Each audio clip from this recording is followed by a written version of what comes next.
All right. Last time we talked about forms, and specifically our examples were about HTML forms. This fits in the bigger picture of server-side scripting, because the idea of forms is that we supply information to the server so that the server can do something with it. And you see that all the time. If you go to log into Canvas, for example, there's a form. There's a place for you to put in your user ID and password. All right? And you can enter it in there. All right? Once you click Submit, that information is sent to the server. The server looks at it, reads the database, determines if that's a valid credentials, and either displays an error message if they're not valid credentials, or logs you on and displays the information that's relevant to you. All right. So again, the server in server-side scripting, remember, has a bigger job. It takes the data that you enter and it takes a lot of other information, brings it together, and produces a web page custom for the request. With static web pages, the kind of web pages that we've been dealing with all along that are just in HTML, everyone gets the same page. And that page will stay the same until someone manually changes it. With server-side scripting, however, there's a program, a full-fledged program that can do if statements and loops and calculations and database interactions. And that is used to produce a web page custom for each request.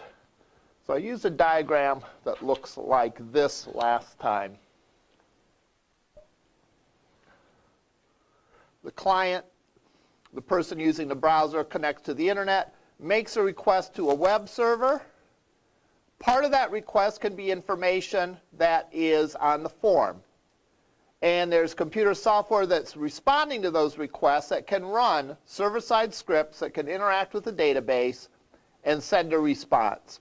Now, in all cases, what it's going to send back is a web page, which is made up of HTML, CSS, and JavaScript. The only difference is that web page simply sitting out there waiting to be delivered, or is that web page formed on the spot by running a little program that takes all the information, pulls it together, and produces a web page. So we started out with a real simple example where we wrote a form that connects with the Google search engine to do a search. And so we're going to spend a minute reviewing that before we move forward.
So let's look at this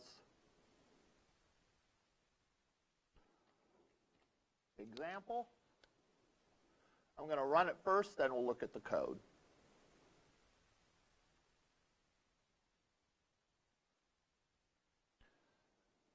We have a text box and a submit button. There's two form elements. In the text box, we can type in what we want to search for. So let's search for CSS border. And we can hit submit. And when we do that, we're sent to the server, and we search for CSS border, and there's our results. Again, Google makes it easy for us to do this because they want us to use their search engine. All right, so let's look at the code that allows us to do that.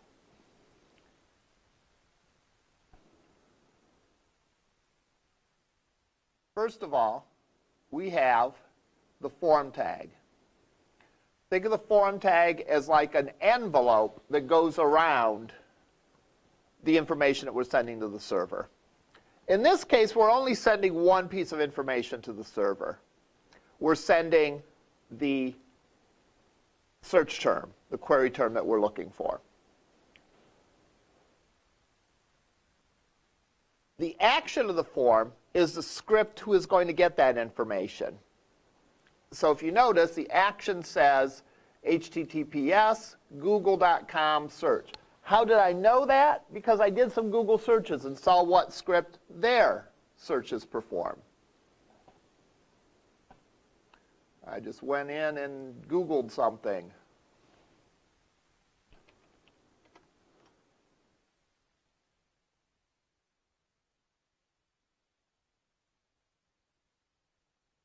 And I can look and see the stuff before the question mark is the name of the script. All right? So that's what I have in here, the stuff before the question mark. At the question mark forms what is called the query string. And there's more to Google searches than just the search term, but that's what we're going to focus in on now because that's what we need. That's the only part that we need to make it work. We're using the get method. We're using the get method because that's what Google is expecting. Get puts the information as part of the query string. All right? So it puts it up as part of the URL so it can be visible and it can be seen. It is expecting the search term in a variable called Q. And if we look at this, we'll see Q equals Cleveland Browns. That's our search term. Things on the query string are the name of the variable, an equal sign, and then the value. So in this case, Q equals Cleveland Browns. The submit button then actually sends it and completes the action. Says, okay, now we have this. Let's go and send that all to the server. We're going to send that whole envelope, everything within the form tag, we're going to send that all to the server. And again, in this case, we're only sending one piece of information, but in other cases, we might send more. We send everything that has a name, so we can even send the value of the button if there's ever any confusion about which button got pressed. We could put in a term, a name for the button, and then the value of the button will get pressed. So we can write code to see which button got pressed if there's more than one button, like there is on Google's homepage, 2 buttons. So if we search for something, somewhere on this query string, it's going to tell us that we hit that other button. I'm not really sure where, but somewhere. We could find it if we wanted to. Okay. So, any questions about that? What we're going to do now is we're going to add on, because there's more things than just text boxes. Text boxes are probably the most simple, basic form element because it allows you to enter in one piece of data, one line of data, someone's name, someone's email address, what we want to search for, anything like that. But search boxes aren't good for everything, or text boxes aren't good for everything. For some things, there are only a certain list of things that are valid. All right? So for first name, how many first names are there in the world? Who knows? There's probably new first names made every day, right?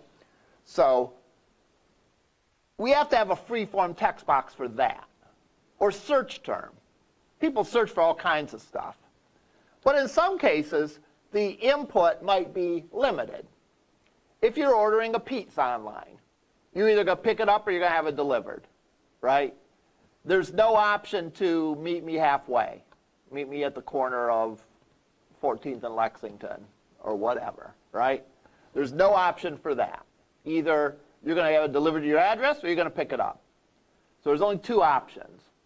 So you wouldn't want a text box for that, right? Because you don't know what people are going to type in. And especially if this goes to a database, you want to be very precise about the input. You have to be very precise about the input. All right? So what are some of the other form controls we have besides text boxes? I'm sure you've seen many of these before. What are some other form controls?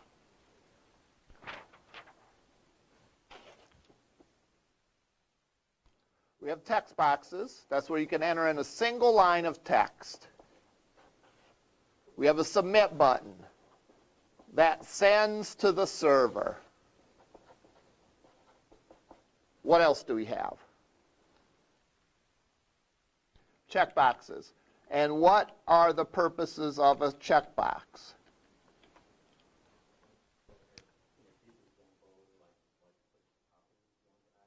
Yeah. A good example for checkboxes would be in the pizza example, toppings. So you could have a series of checkboxes for pepperoni, mushroom, etc. A checkbox is basically a yes or no option. With a checkbox, it's either checked or it's not. Checked means yes, unchecked means no. All right? The thing about a checkbox is it is by itself. It's not connected to other options. So, for example, it's not like if you check pepperoni, you can't have mushroom. Or if you check mushroom, you can't have pepperoni, right? Or that you have to check either pepperoni or mushroom. They work independently of each other, all right? So pepperoni, I can answer yes or no. Mushroom, I can answer yes or no. So for however many toppings there are, I can answer each of them yes or no. And your answer for one doesn't have any bearing on the answer for the other. So they're not mutually exclusive. All right? One thing you always see the checkbox to is I agree to the terms and conditions, right? Either check for yes, or if you leave it unchecked, it assumes that you haven't read it and it won't continue processing. Do I want to be added to the mailing list? And it's funny, they default the other one to false, they default that one to true. So if you're not paying attention, you're going to get added to their mailing list. What is another example of something that's on a form control? A radio button. Exactly. In the case of pizza, you might have a radio button for sizes. Small, medium, and large. All right? Now, the difference between a radio button and a checkbox is that radio buttons are grouped together. All right? So they work as a unit. And if you check one, it's going to uncheck the other because it is mutually exclusive. All right? A pizza is either small, medium, or large. It can't be small and large or medium and small. All right? You have to pick one. All right? And you can only pick one. So if you pick one, so it's like the radio button in your car, right? If you're listening to one station, hit the button, it goes to the other station. It's not playing both stations. Okay? So a radio button is when you have a choice that has specifically defined options. And the options are mutually exclusive. So you can't have a mix of options. You can't have two things true. You're picking one out of a list of items. What is another way to give people a list of options where you could only pick one out of an option?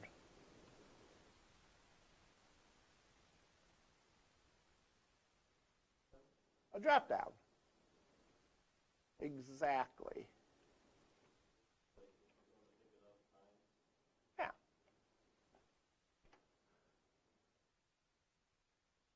A drop down. So, a drop down would look something like this. And you mentioned that It could be when do you want to pick it up. Do you want to pick it up at, let's see, 9:30, 9:45, 10 o'clock, and so on. All right? That would be if you were defining predefined choices. Now, for the time that you pick it up, you might want to have a text box in there and allow a person to type in anything they wanted. Or maybe you give them predefined choices. I've seen both in applications. I think the Chipotle application, when I order online from it, gives me choices. Do you want to pick it up as soon as possible? Do you want to pick it up in a half hour, in an hour, or whatever? All right? That makes it probably makes their life a little easier in the restaurant to do things like that. But a radio button and a checkbox are really similar in that they typically give a list of items and you pick one and only one. All right? The difference is, number one, maybe a little bit a matter of style, all right, depending on how you want your page to look. And the other one has to do with how many choices there are. So, for example, if you were doing the states, you probably wouldn't want to use radio buttons and have 50 radio buttons appear on the screen because that would take up a lot of space. So instead, you might use a drop-down, which you would only see the selected option until you clicked on it, and then you'd see a list of all the options. Now, it is possible to have a drop-down where you can make more than one choice, but it's not normally used that way. All right, although it is possible. You can configure a drop-down to have more than one choice. Other things.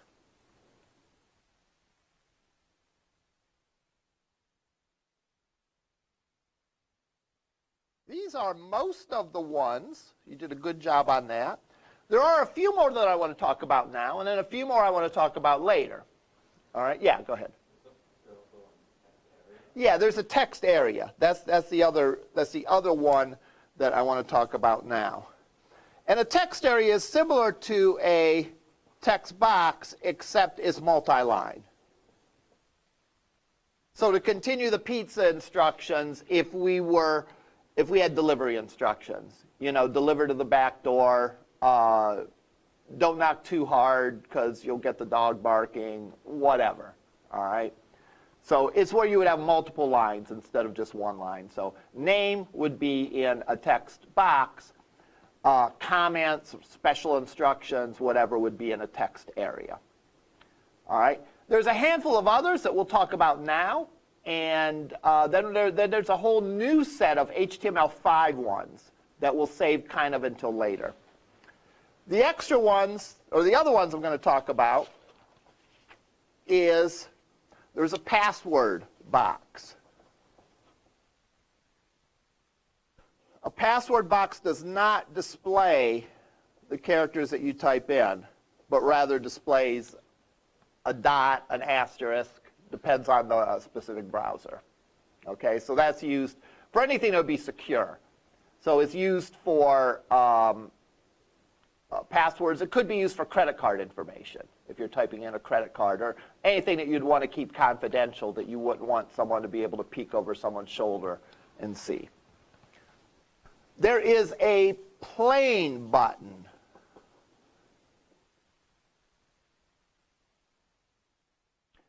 That's a lot like a submit button, except it does not send the data to the server.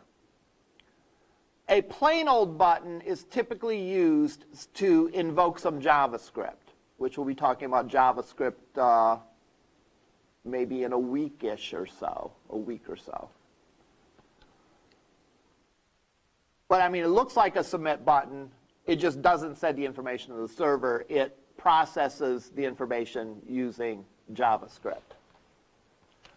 There's a reset button, which resets all the fields to their defaults on the form. I generally avoid using this one because people, if you're not careful, people will think they're clicking the submit button and click the reset button, and instead of sending the data to the server, blank out their form. And it's a very frustrating experience. There are cases when this is useful, but I generally avoid doing that. I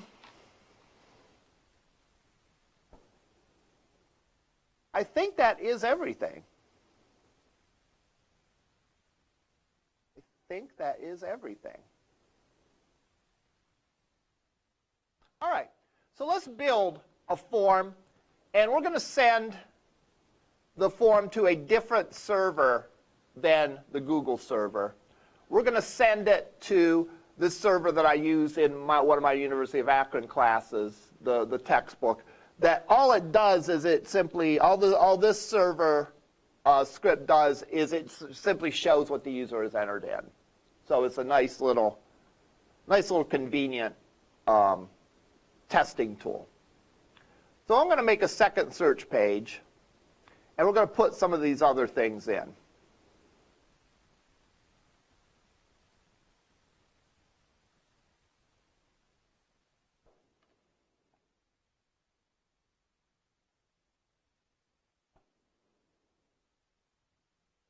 So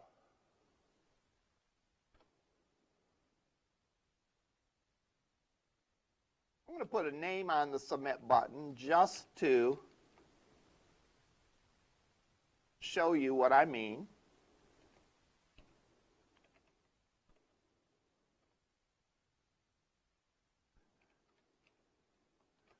And I'm going to give it a value. And then I'm going to put a second one on so I can show you what happens when you have two submit buttons.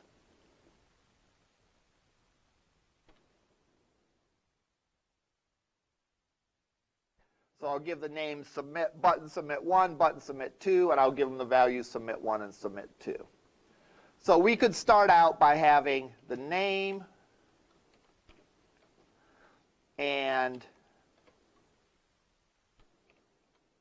input type equals text,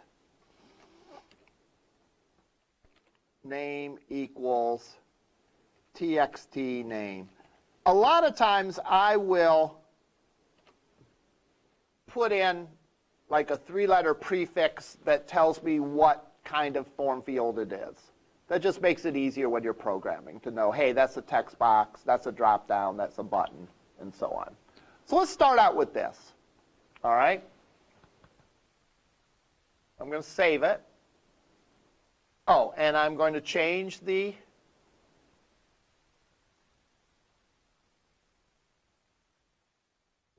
script to submit to this test page. And I have the method set to get. So first thing we're going to do is we're going to test this out, play around with it for a while, see what we get. Pardon the pun.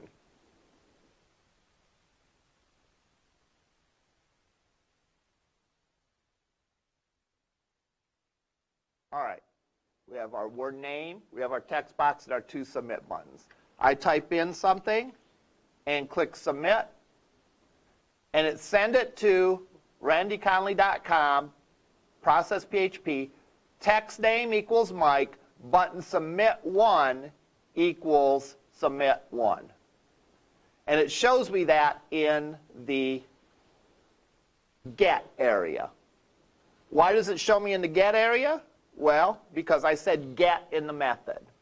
What does that mean practically? It means that it puts the data, it attaches the data to the URL. If I change this to post, the server still gets the data, but the data comes to the server in a different manner.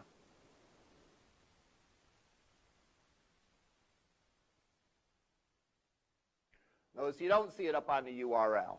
And it doesn't appear in get, but appears in post. There's need to do that. You know, there's reasons to do it either way. If, for example, you're sending sensitive data, you'd probably use post, because then it would not be visible on the URL. If you're using something, if you're using a search or something that maybe you would want to access another way, a more flexible way, the get gives you a little more flexibility. So like I could make a link to a Google search page, and they would just have to press the link and it would do the Google search, for example, if I wanted to do that. Notice it says button 1 equals submit 1. If I click the Submit To button. It says button 2 equals Submit To.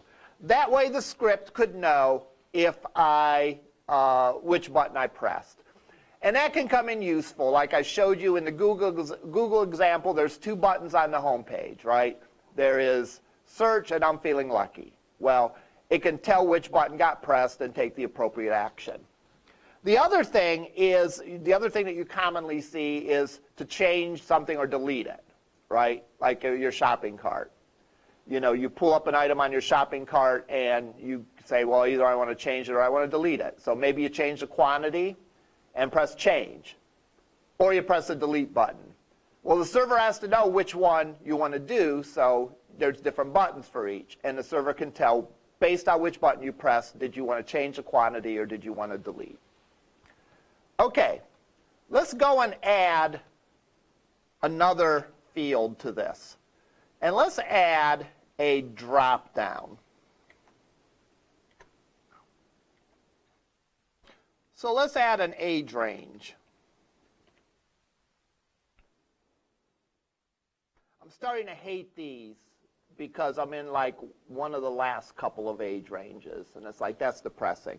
Or even worse is when they have the year that you were born, and I have to sit there and scroll for a half hour to get down to the year I was born. That's depressing. But anyhow, we'll do age range here. Now, a drop-down consists of 2 pieces. And we're only going to talk about the drop-down where you can choose one option. We're not going to explore the version of a drop-down where you can pick multiple options. You can look that up if you need to. Just be aware that it's there. A drop-down consists of 2 pieces, a select statement and a series of options. And the select statement is going to have a name on it.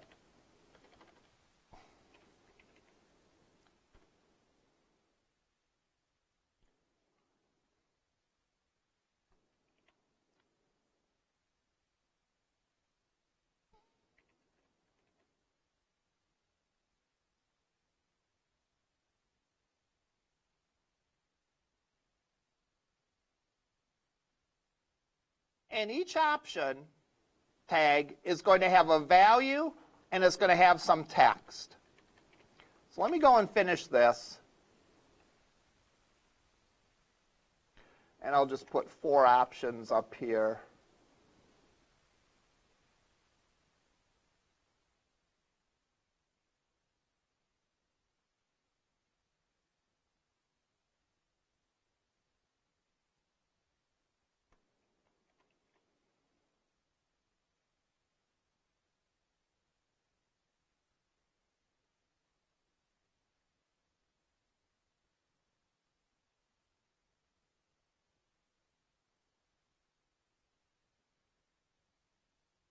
Okay, so I have 4 options here. So I have my select that has a name. I have a series of options. Each option has a value that's an attribute, and it has the text for the option. And the text for the option is between the start and end text tag.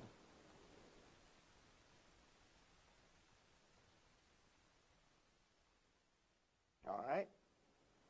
So when I run this, then, if I look,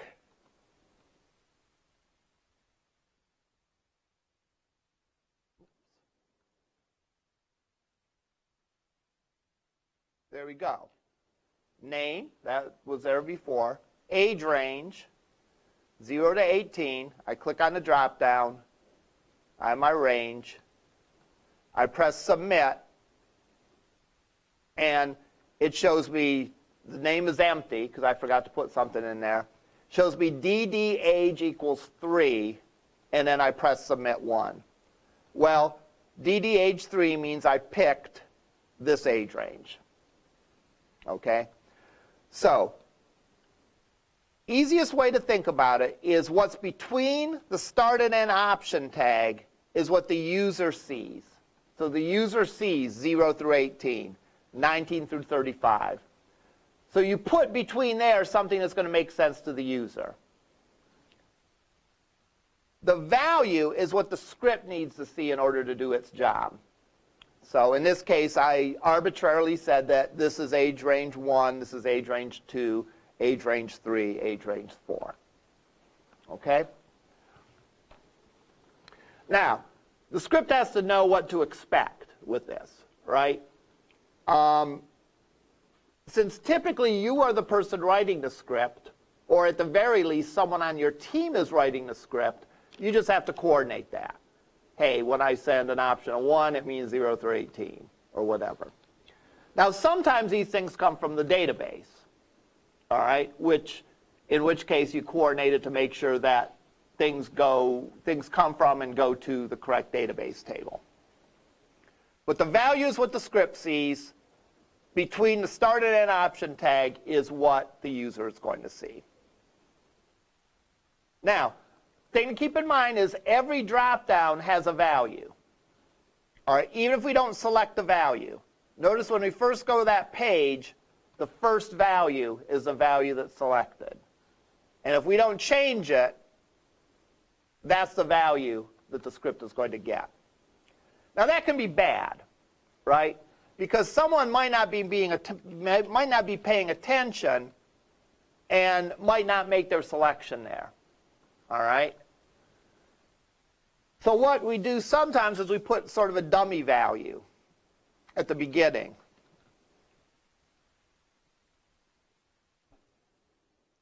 That would say something like have no value and simply be a text message that says, please choose age range, like that.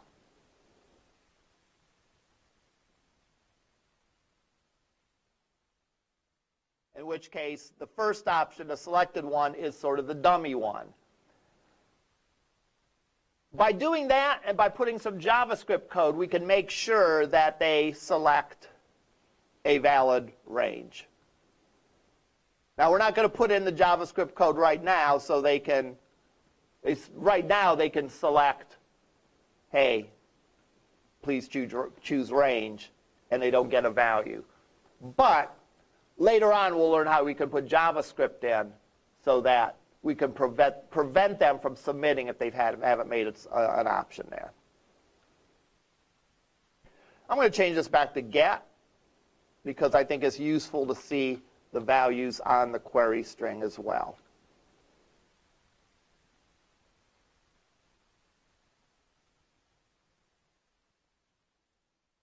All right, we can see it on the query string. Now,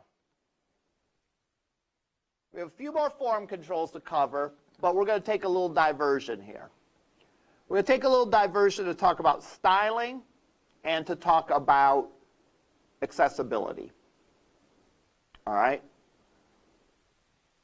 Now, styling, right now this is a mess, right? I didn't put any styling on it. If we added more things on it, it would get to be more and more of a mess, right? So clearly we want to do something to improve the styling of this. Accessibility, how does that come into play?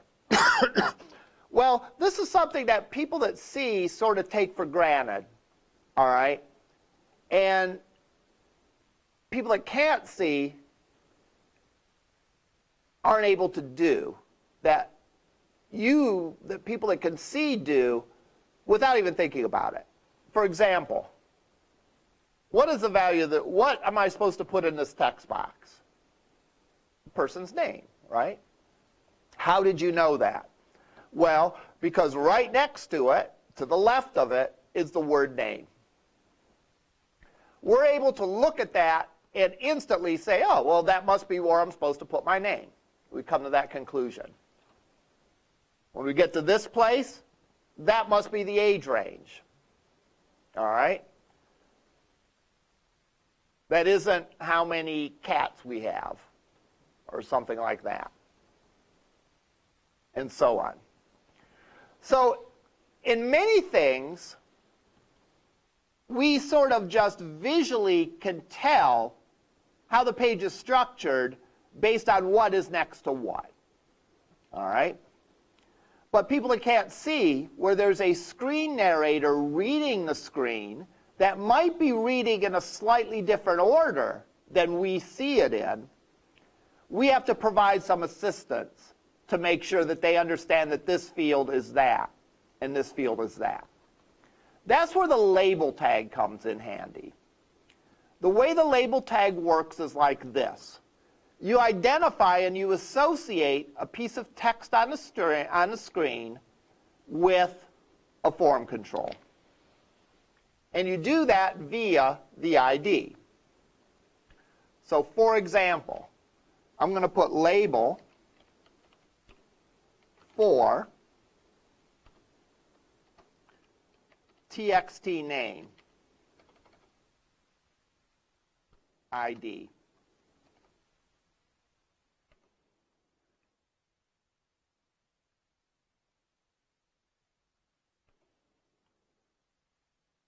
And then I'm going to make sure that this field has an ID, txt name ID. Okay? So, in other words, this label tag, a screen reader knows that this label tag belongs to this form control because it matches up the IDs. It matches up the for with the ID of the particular element. Okay? Visually, this makes no difference whatsoever. If we go and view this page, the page looks exactly the same. But it is made more accessible by someone that is accessing this page via a screen reader because they can see the association, or they can be told the association between this text label and this text box. So we'll do that for all our text fields. Now, one thing I do is the label uses the ID, whereas the script uses the text name. JavaScript can use either. So one thing I do to make my life a little easier is I'll make the ID and the name where I can match. So this matches the ID, but I don't have to remember, well, the name is txt name and the ID is txt name ID. I just give the name and the ID the exact same thing. So this one I could say label for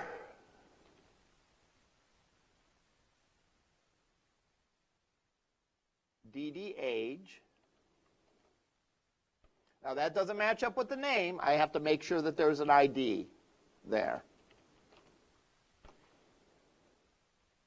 So I'll go ID equals dd age. All right. Now again, that's good for accessibility, but it really doesn't make it visually any more appealing, right? Everything's still on just one line. So that's what I'm going to do now. I'm going to make the page look a little neater, and this will really become more important when we add more and more fields here. So, first thing I'm going to do is I'm going to put every one of these form controls in a list item in an unordered list. Because really, what is a form? A form is a list of things that we are going to send to the server. So what is the tag for a list? Well, we could either use an unordered or an ordered list. This one seems more like an unordered list because I could arrange these things. I could put your age range first and then your name. So the order doesn't really matter. So I'm going to call it an unordered list.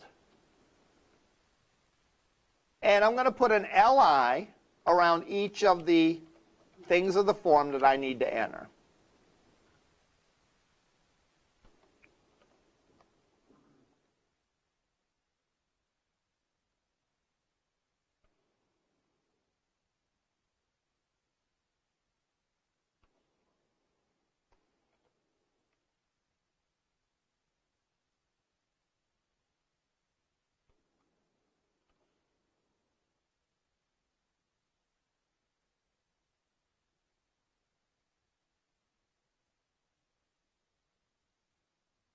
All right, so I put an LI around the name, the age range, and the buttons. So now I look at it, and, well, it's looking a little neater. We can still probably do better, though. All right? Now, I've described what the content is, a list of items. If I want to change the appearance further, I need to go into CSS land, right? Because that's the responsibility of CSS. So I'm going to go and make a new CSS file.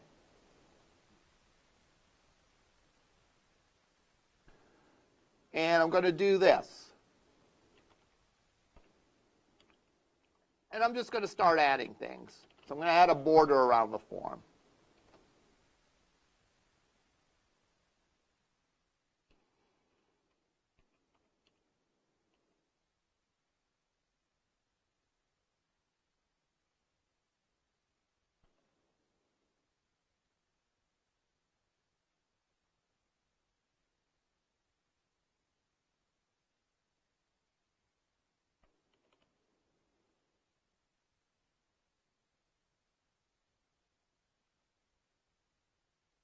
Then in the head, I'm going to link it.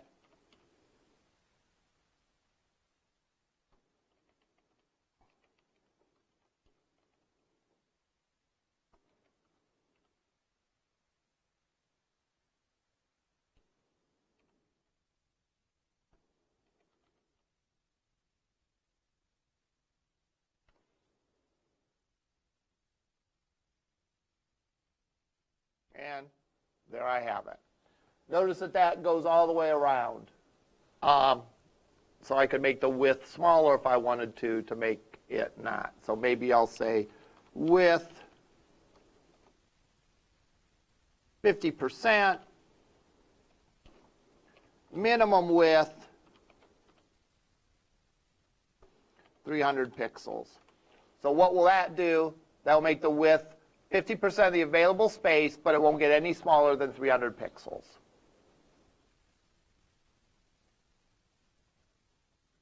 So as I make this smaller and smaller, it gets to a certain point. I don't like how that drops down, so I'll make the minimum width a little bit bigger, 400 pixels.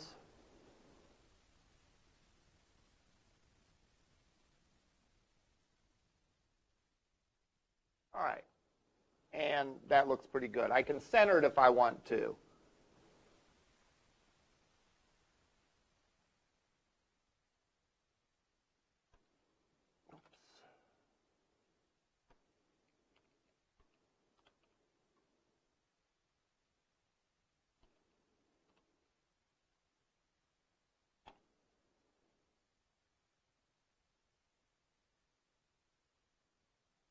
All right. So I'm making it look better already. The dots are kind of ugly. How do we get rid of the dots on the bullet points on an unordered list? Anyone remember?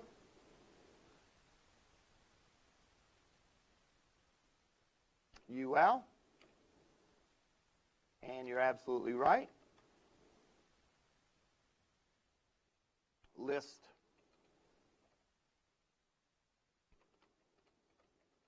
style type, :none. It's okay if you don't remember that, right? This is where you can look things up. So you could go CSS, UL, no bullets. Look, a lot of people don't know that, right?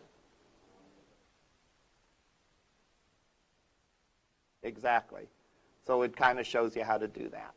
All right. So we do that, and look. All right. Looks a little better still. Now here's a trick, too. I don't like how the name is up to here and the age is over there, is up to there, right? So I'm going to say, I could probably fix that if I make all the labels the same length. So I'm going to say label width 40%. Now, remember, that's going to be 40% of the labels possible space. So that's not 40% of the whole page, that's 40% of this 50%. So it's 40% of this, not 40% of the whole page.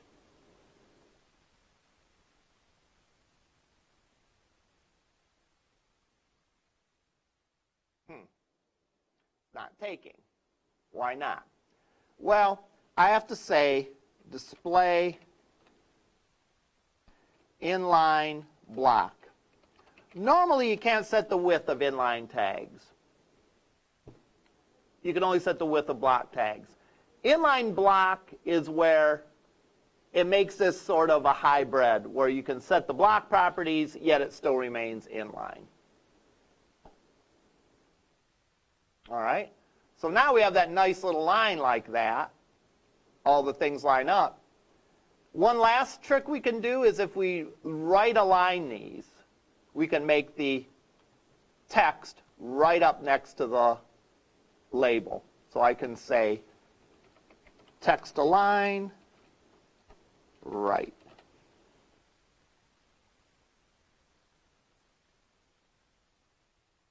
And then we have something like this. So this is starting to look at least somewhat better.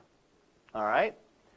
Next time, we'll finish up with some of the things we can do for appearance. We'll look at a way to group form items, and we'll look at some HTML5 controls. So that should take us through most of the class on Wednesday. All right? So we'll pick up then. All right, see you in lab.